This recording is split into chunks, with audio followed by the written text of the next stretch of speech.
بہت اچھی. تھوڑا سا نیچے کر لیں تاکہ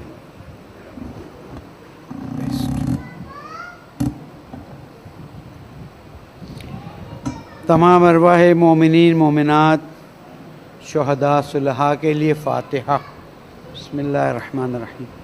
الحمد للہ رب العالمین الرحمن الرحیم مالک یوم الدین ایاک نعبد و ایاک نستعین اہدنا الصراط المستقیم صراط الذین انعمت علیہم غیر المغضوب علیہم ولا الضالین. بسم اللہ الرحمن الرحیم. نیچے سے ٹائپ کریں. قل هو اللہ احد اللہ الصمد لم یلد ولم یولد ولم یکن لہ کفوا احد. بسم اللہ الرحمن الرحیم. قل هو اللہ احد اللہ الصمد لم یلد ولم یولد ولم یکن لہ کفوا احد. بسم اللہ الرحمن الرحیم. قل هو اللہ احد اللہ الصمد لم یلد ولم یولد ولم یکن لہ کفوا احد. اس پلیٹ کو گھما لیں تو اسٹینڈ کھڑا ہو جائے گا. نیا اسٹینڈ ہے کیسے ہل جل کرتا ہے. پلیٹ کو نیچے گھمائیں نا, یہ ڈھیلا ہوا ہوا عقل نہیں چلتی یار. نہیں نیچے کی پلیٹ کو ٹائٹ کر دو گے تو خود بخود عقل لگانی چاہیے. پلیٹ صحیح ہے, اسٹینڈ صحیح ہے.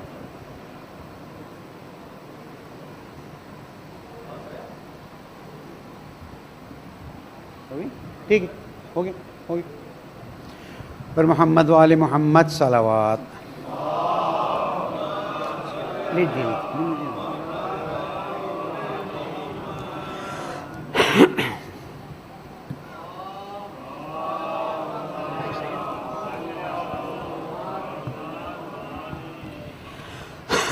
لا حول ولا قوة الا باللہ العلی العظیم. الحمد للہ رب العالمین والحمد للہ الذی ہدانا لہذا وما كنا لنهتدی لولا ان ہدانا اللہ. ثم الصلاة والسلام علی اشرف الانبیاء والمرسلین خاتم النبیین شفیع ذنوبنا وطبیب قلوبنا ابی القاسم محمد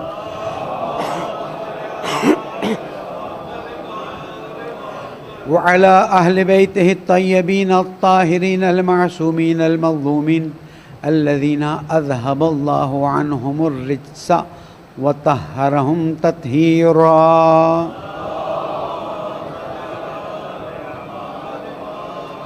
السلام عليك يا أبا عبد الله وعلى الأرواح التي علت بفنائك. عليك مني سلام الله أبدا ما بقيت وبقي الليل والنهار ولا جعله الله آخر العهد مني لزيارتكم. سب سلام کریں. السلام على الحسين وعلى علي بن الحسين وعلى أولاد الحسين وعلى أصحاب الحسين. اللهم لنا ولا ظالم ظلم حق محمد وآل محمد وآخر تابع له على ذلك.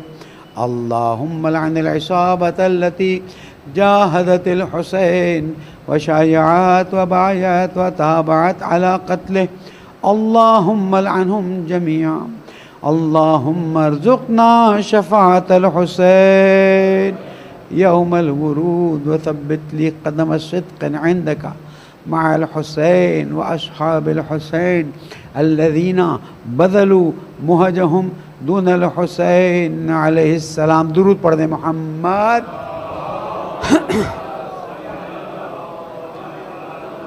قال الله الحكيم في كتابه المبين. بسم الله الرحمن الرحيم. ونريد أن نمن على الذين استضعفوا في الأرض ونجعلهم أئمة ونجعلهم الوارثين. صدق اللہ العلی العظیم وصدق رسولہ النبی الکریم. دعاؤں کی قبولی کے لیے, پریشانیوں کی دوری کے لیے, پرچم اسلام کی سربلندی کے لیے, اس موجودہ فتنے کے مومنین کے حق میں خاتمے کے لیے, جہاں جہاں مومنین ان کی جان مال آبرو کی حفاظت کے لیے, ہم سب کی عاقبت بخیری کے لیے, ہماری نسلوں کی اصلاح کے لیے, مملکت خدازاد پاکستان کے مسائل کے حل کے لیے اسرائیل کی نابودی کے لیے، علماء کرام، مراج اعظام، رہبر معظم، قائد ملت جعفر، سب کی توفیقات میں اضافے کے لیے، مرحومین کی مغفرت کے لیے، بیماروں کی شفا یابی کے لیے، ہماری حاجات کی روائی کے لیے، اور تعجیل ظہور امام زمانہ، درود پڑھیں محمد آل محمد۔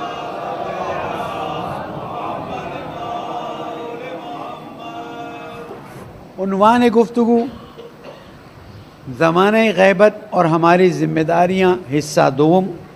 پچھلے سال حاضری نہیں ہو سکی، اس سے پچھلے سال یہ عنوان رکھا تھا، اور ظاہر ہے کہ عنوان بہت مفصل ہے، بہت مفصل ہے، اور میں چاہتا بھی ہوں کہ تفصیل میں جاؤں، جزیات میں جاؤں، اور آپ لوگوں کو جہاں تک میری ناقص علمی صلاحیتیں ہیں ان سے جتنا ہو سکے اپنے علم کی زکوٰۃ ادا کرتا رہوں، اور آپ لوگ بھی مطالب کو اپنے ذہن میں رکھتے جائیں۔ الحمدللہ ریکارڈ بھی بن رہا ہے، اور ان مطالب کے ذریعے پھر آپ سوچئے، آپ کے ذہن میں سوالات آئیں، ان سوالات کو لائیے۔ ضروری نہیں عشرے میں ہی سوال کریں، بعد میں آ جائیں سوالات۔ اپنے ذہن میں موجود جو غلط فہمیاں ہیں، جو کنفیوژنز ہیں، کیونکہ میری بہت سی باتیں ایسی ہوں گی جس کی وجہ سے غلط فہمی بڑھے گی۔ بعض مرتبہ میں چاہتا ہوں کہ غلط فہمی بڑھے تاکہ ذہن ہلیں، اس لیے کہ وہ ایک انگریز لکھنے والا ہے، بہت اچھا لکھتا ہے، اس کا نام ہے ایڈورڈ ڈی بونو۔ نوجوانوں سے کہوں گا کہ نیٹ پہ اس کی کتاب سرچ کر کے نا تھوڑا سا پڑھیں۔ وہ کہتا ہے کہ جب روزانہ کی زندگی معمول بن جاتی ہے نا تو انسان کا ذہن جو ہے وہ جم جاتا ہے، بالکل برف کی طرح جم جاتا ہے، اور پھر اس کی خلاقیت ختم ہو جاتی۔ اسے چاہیے کہ اپنی زندگی میں تبدیلی لاتا رہے۔ اس کی چھوٹی سی مثال یہ جو ہم کانٹے والی سوئیوں والی گھڑی پہنتے ہیں نا، وہ کہتے ہیں کچھ دنوں کے لیے آپ گھڑی الٹی پہن لیں اور پھر ٹائم دیکھیں تو آپ کو کم از کم جو پہلے والی عادت ہے دیکھتے ہی پتہ چل جاتا ہے۔ مثلا وہ کہتے ہیں یہ گھڑیاں نا کبھی ہٹا کے الٹی گھڑی لگا لیں، یعنی آپ اس کو الٹا دیکھیں۔ جیسے حجام کی دکان میں بیٹھے ہو نا کبھی، تو شیشے میں جب آپ گھڑی دیکھیں گے یا کہیں بھی شیشے میں دیکھیں گے تو آپ کو کانٹے الٹے چلتے ہونے، پھر آپ دیکھیں کہ ٹائم کیا ہے، تو آپ کے ذہن میں جو ایک جمود پیدا ہوا ہے ختم ہو جائے گا۔ یا اگر آپ دفتر جا رہے ہیں تو ایک ہی راستے سے روز دفتر نہ جائیں، ایک ہی طریقے سے روز دفتر نہ جائیں۔ اب ہماری تو مجبوری ہے، ہمارا راستہ ہی ایک ہوتا ہے، طریقہ ہی ایک ہوتا ہے، ہم الگ الگ نہیں کر سکتے، لیکن اس کا کہنا یہ ہے کہ اگر انسان کو اپنے اندر خلاقیت لانی ہے اور انسان کو اپنے اندر جو صلاحیتیں ہیں اسے نکالنا ہے، تو اسے اپنے اطراف کی چیزوں کو ٹائم ٹو ٹائم چینج کرتے رہنا چاہیے تاکہ اس کا ذہن جو ہے وہ جمود کا شکار نہ ہو جائے۔ تو کبھی کبھار ہم گفتگو میں بھی ایسی بات کر جاتے ہیں کہ بعد میں آپ سوچیں کہ ارے یہ کیسے کہہ دیا مولانا نے۔ پھر ہمیں فون بھی آتے ہیں، میسج بھی آتے ہیں، تو اندازہ ہوتا ہے کہ چلیں سب نہیں تو کچھ اس جگہ پہنچ گئے جہاں ہم پہنچانا چاہتے تھے۔ درود پڑھ دیں محمد۔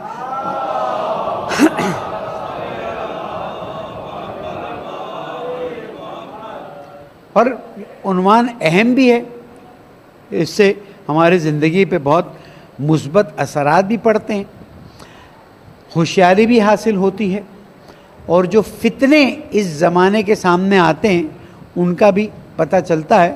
تو آیت پہ ہماری گفتگو تھی، سورہ قصص کی آیت نمبر 5 کہ اللہ تعالیٰ نے ارادہ کر دیا کہ احسان کرے انسانیت پر اور احسان کرے ان لوگوں پر جن کو دبا دیا گیا، مستضعف قرار دے دیا گیا، اور ان کو ائمہ بنائے، امام بنائیں، اور ان کو زمین کا وارث بنائیں۔ اچھا، خوبی کی بات یہ ہے کہ قرآن مجید میں جب ان آیات کو ہم دیکھتے ہیں تو اس آیت کے بعد آیت نمبر 6 کیا ہے؟ وَنُمَكِّنُ لَهُمْ فِي الْأَرْضِ وَنُرِيَ فِرْعَوْنَ وَهَامَانَ وَجُنُودَهُمَا مِنْهُمْ مَا كَانُوا يَحْذَرُونَ، یعنی آیت اس طرح سے وَنُرِيدُ أَن نَّمُنَّ عَلَى الَّذِينَ اسْتُضْعِفُوا فِي الْأَرْضِ وَنَجْعَلَهُمْ أَئِمَّةً وَنَجْعَلَهُمُ الْوَارِثِينَ، یہ تو میں نے ترجمہ کر دیا۔ اس کے بعد کیا ہے؟ اور ہم نُمَكِّنُ لَهُمْ فِي الْأَرْضِ، ان کو زمین پر تمکین دیں گے، اختیار دیں گے. جیسے اس وقت ایک بہت ہی مختصر اختیار میرا مائک پہ جب تک بجلی آ رہی ہے یا جب تک اس کا موڈ اچھا ہے، بس مثال دے رہا ہوں، ٹونٹ نہیں کر رہا. جیسے ہی بجلی گئی یا جیسے ہی کچھ سسٹم میں خرابی ہے، میرا اختیار میری آواز کو پہنچانے کا بند ہو جاتا ہے اور مشکل کھڑی ہو جاتی ہے. تو اللہ تعالیٰ فرمائے نمکن لہم، میں ان کو زمین کا اختیار دوں گا. یعنی جب اللہ تعالیٰ کسی کو زمین کا اختیار دے دے تو پھر اسے کسی قسم کی پریشانی کا سامنا نہیں کرنا ہے کہ بجلی چلی جائے گی تو کیا ہوگا، ساؤنڈ سسٹم خراب ہو جائے گا تو نہیں. وَنُمَكِّنُ لَهُمْ، تمکین دیں گے، اختیار دیں گے، فی الارض، زمین پر. اچھا، جب زمین کا لفظ یہاں پر دیا جاتا ہے، اس سے مراد ہر وہ جگہ ہے جہاں انسان زندگی کر سکے گا. اس نقطے کو ضرور یاد رکھیں. اگر ہم صرف یہ کہہ دیں کہ اسی زمین پر دے گا اختیار تو ان کا اختیار کامل نہیں ہوگا، کیونکہ دینے والا اختیار کامل رکھتا ہے اور اختیار دے رہا ہے. تو اب صرف اس زمین پر اختیار نہیں دے گا، عین ممکن ہے کچھ سالوں بعد اس زمین پر وہ طاغوتی طاقتیں کنٹرول کر لیں جس کا آپ تصور بھی نہیں کر سکتے، جو 50, 60, 70% ابھی تک ہمیں کنٹرول کر چکی ہیں. میں کہاں جا رہا ہوں، میں کس سے بات کر رہا ہوں، میں کیا کر رہا ہوں، کس طرح کر رہا ہوں، یہ سب کوئی چیز چھپی ہوئی نہیں. لیکن ابھی بھی ہم محسوس کرتے ہیں کہ تھوڑے آزاد ہیں. عین ممکن ہے کہ یہ جو طاقتیں یہاں پر موجود ہیں، یعنی ان کو کنٹرول کر رہی ہیں، یہ پوری طرح سے زمین کو کنٹرول کر لیں. ممکن تو ہے نا. وہاں پر بھی اللہ تعالیٰ نے یہ نہیں کہا کہ ہم نے امام کو، ایک امام کو، ہم نے سب کو. تو یہاں پر بھی یہ شیطانی طاقت بھی ہمیں کنٹرول کر سکتی اور زمین پہ کنٹرول کر لے گی. تو پھر تو اللہ دے نہ دے، انسان نے کنٹرول کر دیا تو بڑی بات کیا ہوئی. تھوڑا سا ذہن کو ہلائیے. میری بات توجہ سے ذہن میں آ رہی نا کہ اگر اس وقت ہم کہیں کہ کچھ طاقتیں ہیں جو ہمیں تقریباً ایک حد تک کنٹرول کر چکی ہیں، ہماری ہر چیز ان تک جا رہی ہے، یعنی جو بھی ہم استعمال کر رہے ہیں وہ پہلے ان طاقتوں تک جاتی پھر ہمارے پاس آتی، خود ہمارے پاس رہتا ہے. تو ایک وقت ممکن ہے کہ وہ ہمیں پورا کنٹرول کریں، جیسے کہ آج کل تھیوری آئی ہوئی ہے اور اخبارات اور میڈیا میں دیکھتے ہی رہتے ہیں، اور وہ تھیوری یہ ہے کہ اب جو کورونا وائرس کا ویکسین آئے گا وہ اصل میں ویکسین نہیں ہے، وہ اصل میں ایک کیپسول ہے یا ایک وہ آئی سی ہے جو انجیکٹ کر دیا جائے گا، جو میرے خیال میں یورپ کے کسی ملک میں لوگوں نے سویڈن میں یا کہیں انجیکٹ کروا دیا ہے. اب اسی کے ذریعے وہ اپنی سب چیزیں کنٹرول بھی کر لیتے ہیں، سب چلا لیتے ہیں، اور پیچھے بھی اس کے ذریعے کنٹرول ہو رہے ہیں. تو امکان ہے یا نہیں؟ ہاں نہ کہہ دیجئے. امکان تو ہے نا کہ بھئی یہ سب چیزوں پہ کنٹرول کر لیں. تو اگر اس زمین کی ان ساری چیزوں پر کنٹرول کر لیں تو اس کا مطلب ہے ایک کنٹرول تو آیا نا. تو اللہ تعالیٰ یہاں فرما رہے وَنُمَكِّنُ لَهُمْ فِي الْأَرْضِ، ہم ان کو زمین پہ کنٹرول دیں گے. تو یا اللہ ان کا کنٹرول ایک جیسا ہی ہو جائے گا؟ تو اللہ کا جواب آئے گا ان کا کنٹرول ٹیمپرری ہے، میرا کنٹرول پرماننٹ ہے. ایک فرق ہے. ان کا کنٹرول اس لیے کہ انہوں نے محنت کی، کوشش کی، اور میں نے کہا ہے وَلَيْسَ لِلْإِنسَانِ إِلَّا مَا سَعَىٰ، انسان جس چیز کی کوشش کرتا ہے اسے وہ چیز مل جاتی ہے. ہم سستیاں کرتے رہیں، ہم آپس کی لڑائیاں کرتے رہیں، اس کے بعد کہیں اللہ اس کو دے دیا ہمیں نہیں دیا، تو اللہ تعالیٰ کہتا ہے کہ جو کوشش کرے گا ہم اس کو دے دیں گے. اس میں ہم پھر روک کے نہیں رکھتے، آپ کوشش کیجیے آپ کو مل جائے گا. لیکن اصل ڈفرینس یہ ہے کہ ان لوگوں کا کنٹرول ٹیمپرری ہونے کے ساتھ ساتھ لمیٹڈ بھی ہے. جب اللہ چاہے بجلی بند کر دے، جیسے میرے اس مائک پہ کنٹرول ہے کہ جہاں بجلی گئی مائک میرے ہاتھ سے گیا، جہاں سسٹم خراب ہو. لیکن جب ائمہ معصومین علیہ السلام کے ہاتھ میں اللہ سبحانہ و تعالیٰ اس زمین کے کنٹرول کو دے گا تو وہاں پر پھر ٹیمپرری کنٹرول نہیں ہے، پھر وہ پرماننٹ کنٹرول ہے. یہاں تک بات سمجھ آئی؟ یا کم از کم سن لی آپ نے تو درود پڑھ دیں محمد وآل محمد.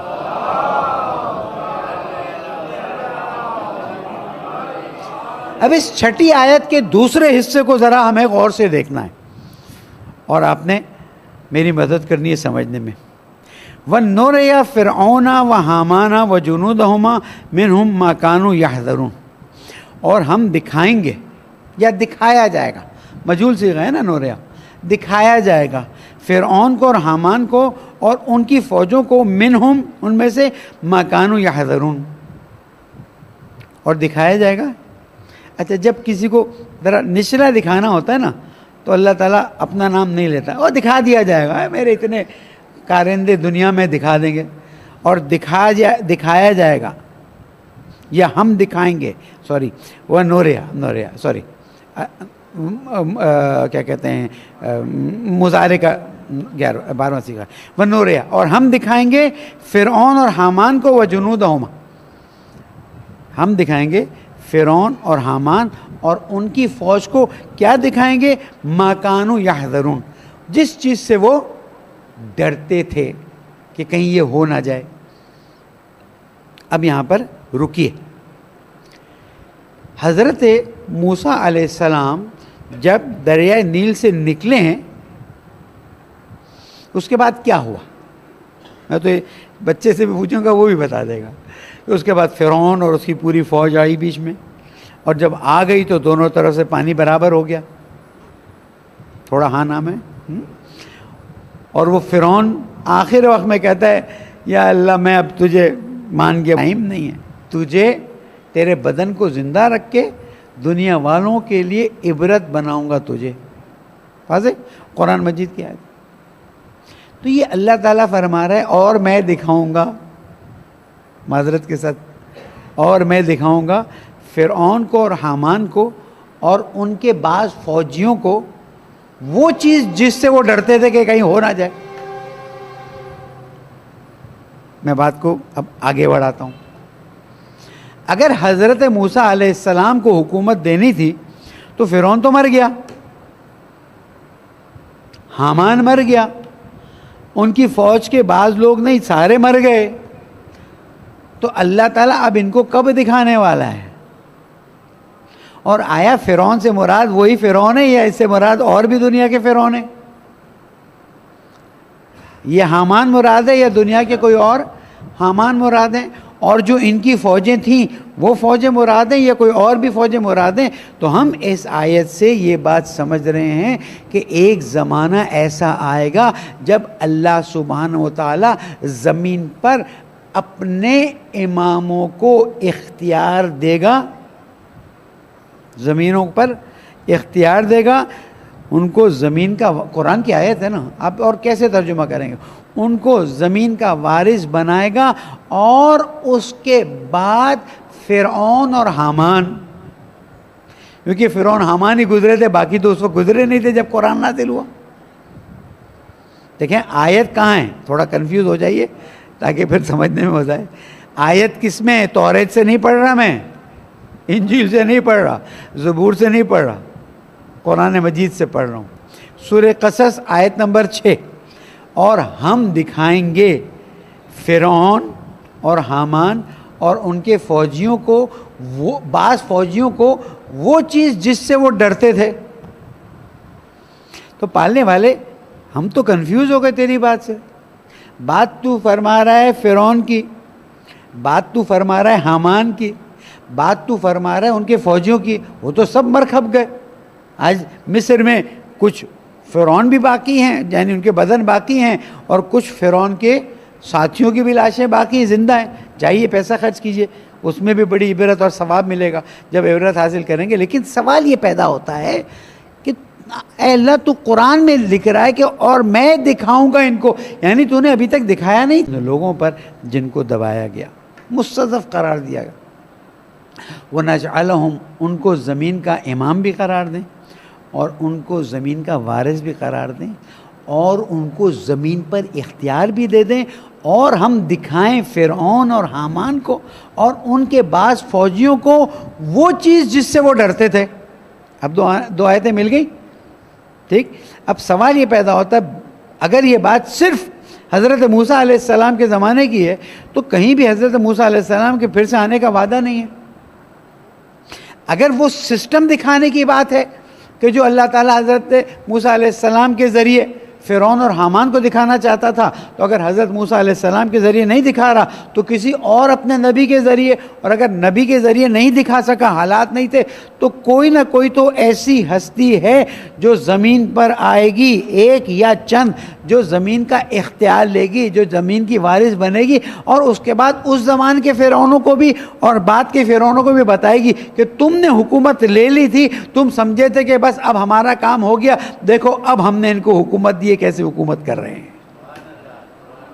یہ قرآن مجید کی اس آیت کو ہم آسانی سے نہیں لے سکتے ہیں کہ اللہ تعالیٰ اس زمانے کی باتوں کو قرآن مجید میں فرما رہے، اور یہ فرما رہا ہے کہ میں دکھاؤں گا، ورنہ اللہ تعالیٰ کیا فرماتا ہے؟ میں نے یہ کر دکھایا، میں نے یہ دکھایا، تاریخ میں یہ ہوا، سلیمان کو میں نے فوج دی، حضرت یوسف علیہ السلام کو خواب کی تعبیر دی، مثلا الگ الگ چیزیں۔ لیکن یہاں پر اللہ تعالیٰ بتا رہا ہے، اس سے پتہ چل رہا ہے یقینی طور پر کہ زمین میں وارث حضرت موسیٰ ہو، حضرت ابراہیم ہو، حضرت محمد مصطفیٰ صلی اللہ علیہ وآلہ وسلم قطعی طور پر اختیار حاصل کریں گے، اور یہ ہماری امامت کے عقیدے کا لازمی جز ہے کہ اللہ سبحانہ و تعالیٰ نے ان کو اختیار دیا ہوا ہے۔ اب وہ اختیار کب اجرا ہوگا، اس کے لیے ہمیں سوچنا پڑے گا، تاریخ دیکھنی پڑے گی، قرآن دیکھنا پڑے گا، حدیثیں دیکھنی پڑے گی، اور اسی لیے رسول اکرم محمد مصطفیٰ صلی اللہ علیہ وآلہ وسلم نے فرمایا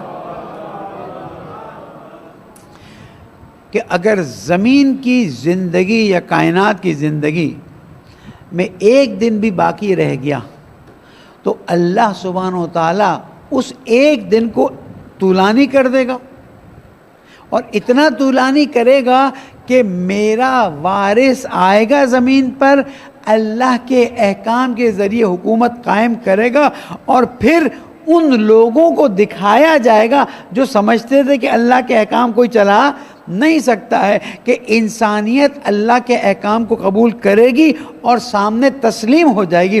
اس وقت انسان کو ڈنڈا، شمشیر، تلوار کے ذریعے اسلام میں داخل نہیں کیا جائے گا، بلکہ ان کے سامنے اسلام کی اتنی خوبصورت تصویر پیش کی جائے گی کہ وہ خود تسلیم ہو جائیں گے، وہ خود قبول کر لیں گے، وہ خود جھک جائیں گے۔ اور یہی وہ چیز ہے جو اللہ تعالیٰ ثابت کرنا چاہتا ہے کہ اگر خلافت مولا کائنات کو اس طرح سے آگے بڑھاتے جس طرح سے اللہ تعالیٰ نے کیا تو یہ کام اس وقت ہو جاتا۔ اور کیجئے گا میری بات میں، یہ کام اس وقت ہی ہو جاتا، لیکن کیونکہ انسانیت اس وقت آمادہ نہیں ہوئی اور کچھ لوگوں نے خلافت ظاہریہ کو اپنے ہاتھ میں لے لیا، اور بعد میں تو کھیل بن گیا، اور آج خلافت کا سب کچھ ہی ختم ہو گیا، لیکن امامت کا سلسلہ جو ابتدا سے چلا تھا وہ آج بھی چل رہا ہے، اور